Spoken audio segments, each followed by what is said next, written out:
The 1730 Jesuit House Museum. This is the oldest dated house in the Philippines, was hidden in plain sight inside the warehouse in Cebu's Parian district for many years. Jaime C., who owns the house and Hotong Hardware within the compound, stumbled upon the significance by accident. When he was in college, C was flipping through a book of old Jesuit houses in the Philippines by Father Repetti when he made out a structure that looked familiar. It turned out to be the family bodega in Cebu. A relief plaque bearing the date of Año 1730, you will be seeing it later inside the house, can be found to authenticate the date of the house when it was built.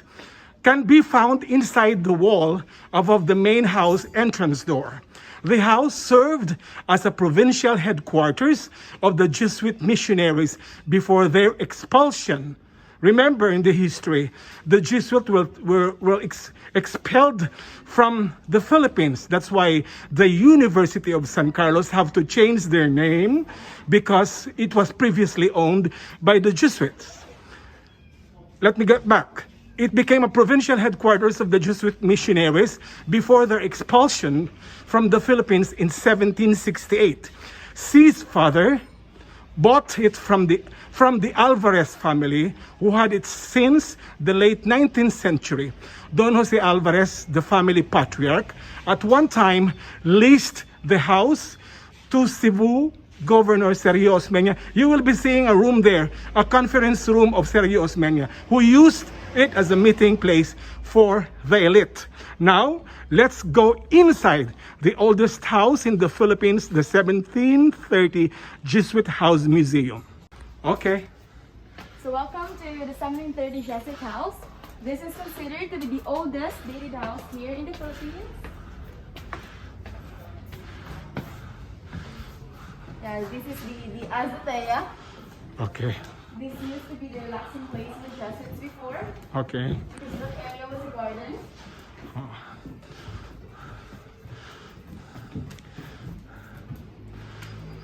Let me scroll it first. You can see clearly, one thing nice with this preserved house, you can see how the people of the 17th century lived here. As I was saying, this used to be the conference room of Sergio Osmeña. In fact, MacArthur came here. Ayan o, may mga mapa. Because they were discussing the strategy during the Second World War. Let me take photos here. Ito. MacArthur and Sergio Osmeña, the only Cebuano president, were here to discuss the strategy of how can Cebu be defended during the Second World War. Okay. Ito, marami pa mga muebles na makikita nyo. Sige na, go. This is the dining area. This used to be the tower house before. Oo. The corner of the previous owner due to earthquake. Okay, oo. Ito, meaning to say, bago na lang to because of the earthquake, nilagyan nila na extension at ano to, day tower? Yeah, tower house. And trivia lang ha, ng 1960s, this used to be a bar. Parang nightclub. Nightclub to. Sa Parian, owned by the Osmeña. Kasi nga, previous occupant ani si Osmeña. And they put a nightclub na hindi masyado exposed sa public, sa mga elite. Ito ay dating nightclub. And this is the dirty kitchen. Anak no? Yes. Yan. Ito yung dirty kitchen nila. This is the dirty kitchen. Pero ano, extension na to ha? Extension na to sila. Kasi pupuntahan natin mamaya yung original talaga na structure. Kasi nagiba. Kaya they put this one because of the earthquake, yung malakas na lindol. Kaya ito ni-repair na lang. One. Okay. Sige na. Okay. Extension. Yeah, the house gate. Oo. It's I mean 1830. 18th century na to, nak, no? 18th century. Papasok na tayo sa 17th century. Ito yung parang bridge nila. Napakalaking ano na to. Just imagine before, mga 17th century, napakalawak na to na bridge. This is the original. Ito yung original. Talaga, this is the 1730 na structure na na-preserve. Look closely, ang mga pamilya. Trivia, ang kapatid ng kaibigan kong si Elena C. Chua got married with one of the daughters. Dito. At ito yung anyo 1730. Naging controversial to. Kasi according to other historian, it is 1760. But the owner claimed it's 1730. Of course, we have to believe the owner because they were the occupants. Yung mga nag-o-oppose, sabi nila, it's 1760. But if you look it closely, it's truly 1730. Who are we to doubt about this? The authenticity of the place. Ito yung mga rooms. Yes. Explain na kanina rooms eh. Usang story ani. So this used to be the room of the Alvarez family. Alvarez Yeah, family. these are your pictures. Okay. Pictures. They Yeah. used to live here. Oo. Sila man tag-iya. Ay, dili, gibaligya naman nino. Yeah. Unang sa mga C. Yes. Okay. Yan. Ito yung room. Di ba? Parang hari at reyna ang nakatira talaga. Yun ang mga ilustrados, no? The house. The point is, we are able to we use our imagination.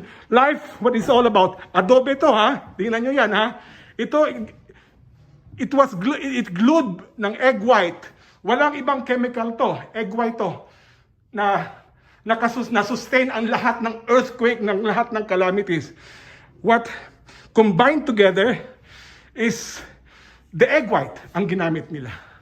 Ayan. Okay.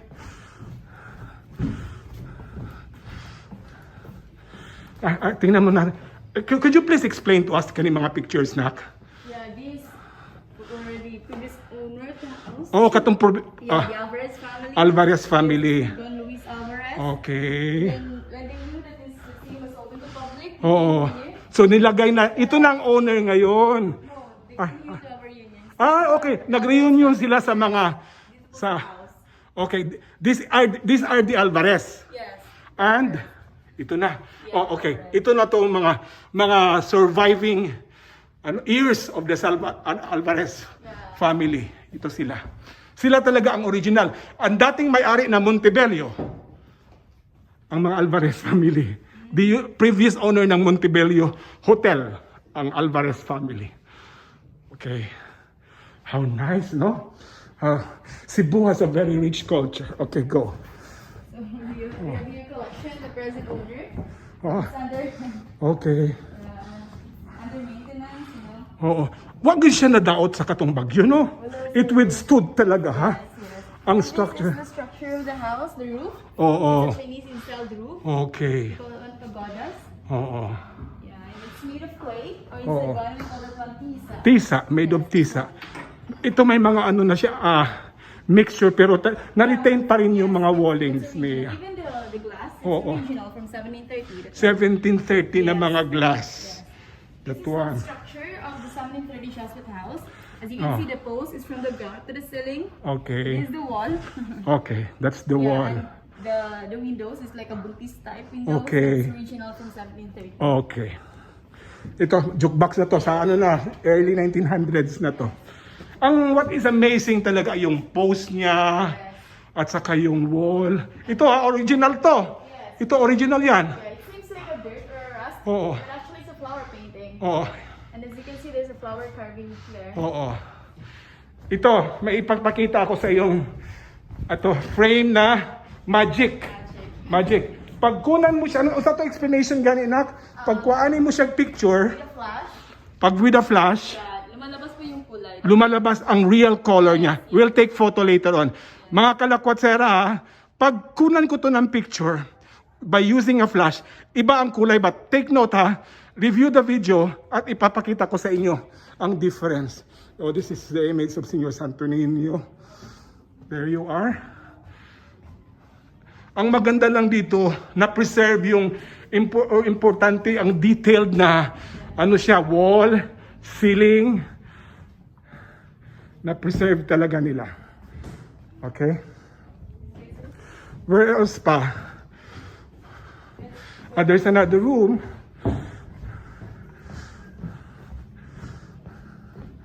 Ito na.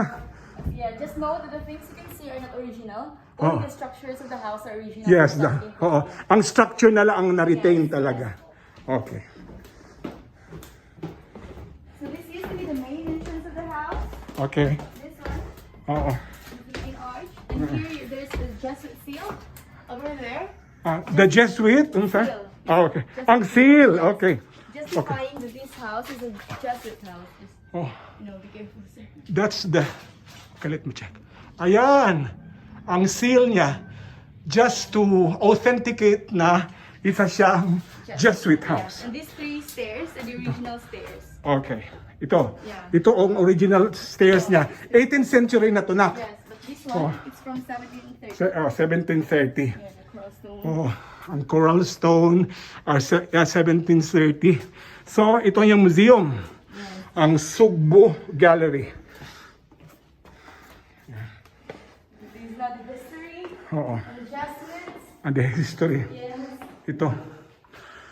It's better you come here para mabasa nyo talaga ang detalyadong history. Kasi interesadong malaman nyo about bakit pinalayas ang mga Jesuits sa Pilipinas ng 17th century. Kaya nga, there is a question, ano ang mas matandang school, the oldest school? Ang San Carlos daw o UST? Ang depensa ng mga historian, it should be UST. Kasi ang Jesuits, pinalayas nga sila, iba na ang pangalan ng school.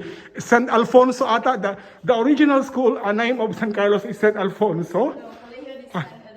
Ildefonso, no? So, kaya lang pinalaya sila, so hindi siya kasali sa pag-record. So, sabi nila, it is UST daw ang the oldest, considering na may change of name, unlike daw sa UST, na-retain talaga nila. I would like to invite all of you, hindi ko pwede talaga maipakita lahat to, kasi it's, fine prints, dapat puntahan talaga ninyo. But, what's incredible is, yung structure niya, ayan, mga adobe, ang mga walls niya. Okay? This is the gallery. Where else? Yeah. Ito, anak, sige, explain, nak. And before the present owner, Mr. James C. opened this museum to public, they did excavation, and they found these different artifacts Ayan. beneath the ground. So, sa ilalim to, ng nakita, na-excavate to. See? Look at that. That's porcelain, mga Chinese porcelain talaga. Remember, noon is walang pera, it's barter. Ang ginagamit sa pag-barter, to, ang mga porcelain na to. Nakita to sa excavation, dito sa ilalim. Yan. And those are the documentation. To, ang documentation, authentication, nang it was dug out. Makikita mo authenticated talaga. Kaya lang hindi natin ma-date to. It's the archaeologists talaga who will date. But I think nandito to. Nandito to ang authentication, kung anong taon, ang mga dates talaga niya. But the point is, makikita nyo, it's here. About this one, This is the one you mentioned, the Colegio de San Alfonso. Oh, Used to be the oldest school in the Philippines. the Philippines, kaya lang nga pinalayas Yeah, which is the present Yo. day is the University of San Carlos. Yeah. That's it. Okay? Oh, this is Galion. No, that's Ay, ang sanay. junk. That's a junk trading vessel. Trading It's vessel. the Chinese to carry their goods from China. To the Philippines. Yeah. Galion pala Spaniard. Sorry. And from that junk, they transfer their products to the small boat, the casco. Okay. Now, let me get back to you. Let me get back. Itong ginagamit to transport the product from China, pagdating ng Pilipinas, ita-transfer sa casco. Yes. Familiar ang mga Bisaya sa casco. It's a small boat, Filipino boat. Yeah. And that casco will pass through the waterways called steros. Oh, esteros. Yan, may mga esteros pa dito kaya lang naklag na. Yeah. Oh, may mga esteros nandiyan malapit sa Parian. Yeah. Sa Parian may mga esteros pa diyan kaya naklag na siya. Yes. Oh, that's beautiful. And dito, The story of Ferdinand Magellan. yeah, Miguel Lopez de Legazpi, Ferdinand Magellan. And this is not the galleon. Oh, this is the galleon. Oh, imagine na, ito yung barko na nagbiyahe. There were 3. only one were able to go back to Spain kasi isa na lang ang natira out of 3 na expedition. Isa na lang. Could you hold this bill? Extra sa nato. Okay. I would like to invite the Filipinos, the local tourists, since the foreign tourists still have a hard time coming to Cebu. The locals, especially if you have children, to bring them in a place we call the oldest dated house in the Philippines, tracing back to 1730. Because it is your story, it is my story, it is our story. We will never reach the point of success if we don't know our identity. I would like to thank my guide. Your name, please? Wena? Wena? Yes, sir. Wena. She was a very efficient and knowledgeable guide that I was able to at least enrich my knowledge. Look for Wena and be able to explore, understand the life that our ancestors lived way back in the 17th century, 18th century, because this is the life that have been evolving, transmitted from one generation to another, and this is the result of who we are today. Ang di marunong lumingon sa pinanggalingan ay hindi makakarating sa paroroonan. Don't forget to subscribe to my Mamita La Cuatsera YouTube channel and learn more about the most beautiful places, historical places in my proud province, the Queen City of the South, Cebu City, and the province-wide, the richest province in the Philippines, the province of Cebu. May buntag, Cebu. So welcome to Ecclesiastical History of Parian. This is the ecclesiastical history of Parian. In here, there's a diorama that shows the Parian during 1800. Okay. Remember mga kalakwatsera, kahapon ipinakita ko sa inyo yung video ng Parian District, the oldest business district in the Philippines. And yung it's the second oldest house na San Diego, San Diego Ancestral Home. Ito yung Parian noon. Take a look.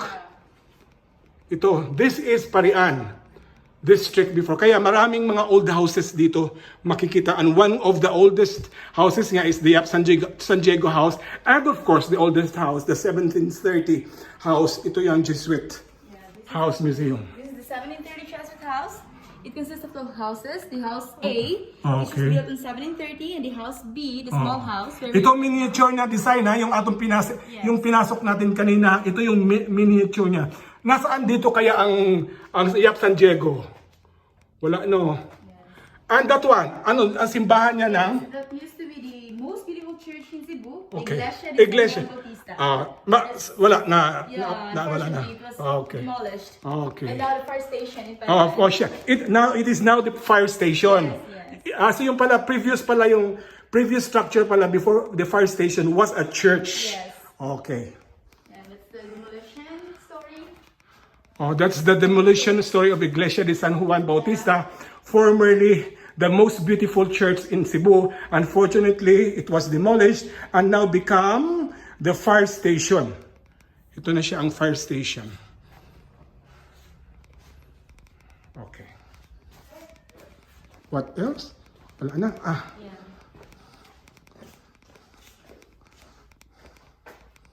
This is. Oh, ito yung map ng Parian. Okay.